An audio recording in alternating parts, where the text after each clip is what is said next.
Très chers compatriotes, je prends aujourd'hui la parole en cette période de la célébration de la Nativité afin qu'ensemble, nous ayons à la fois un regard rétrospectif sur 2024 et une projection sur les perspectives de 2025. En cette période des fêtes, porteuse de foi et d'espérance, nous sommes invités à nous rappeler ce qui compte vraiment. Notre unité, notre courage et surtout la richesse inestimable que constitue notre peuple. Dans chaque village, chaque famille et chaque cœur congolais, il y a une flamme qui brûle constamment. C'est la flamme de l'espoir.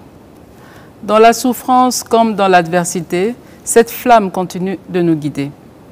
Nous avons tout à gagner à espérer des lendemains meilleurs, de garder la foi malgré tout.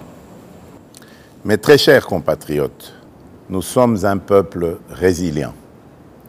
C'est ici l'occasion pour moi de saluer l'engagement et le travail exemplaire de nos héros du quotidien, notamment le personnel soignant qui continue à sauver des vies avec un dévouement admirable, nos enseignants qui forment les générations futures malgré des conditions souvent difficiles, à nos gardiens de la paix qui veillent à la sécurité de nos communautés avec courage et détermination.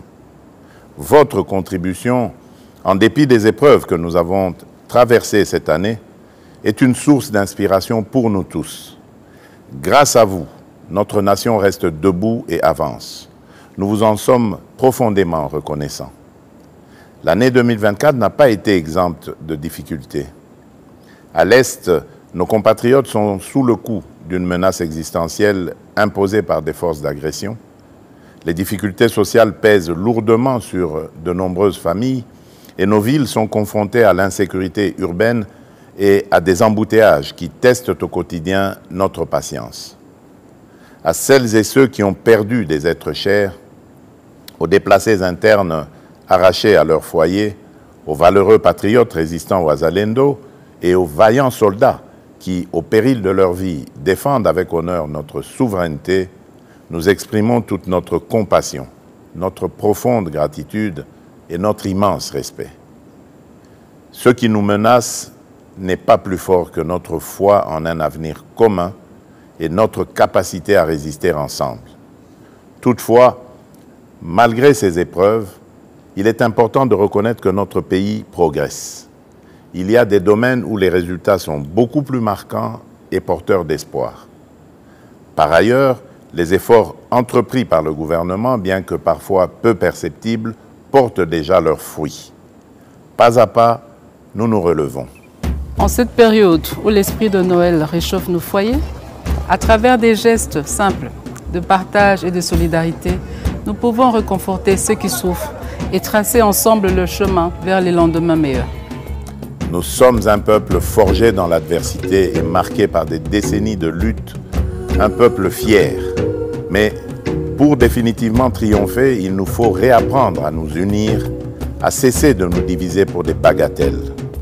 L'unité et l'amour de la patrie sont les clés de notre renaissance et de notre salut collectif. Gardons cet engagement qui nous galvanisera, car ensemble, rien ne nous est impossible.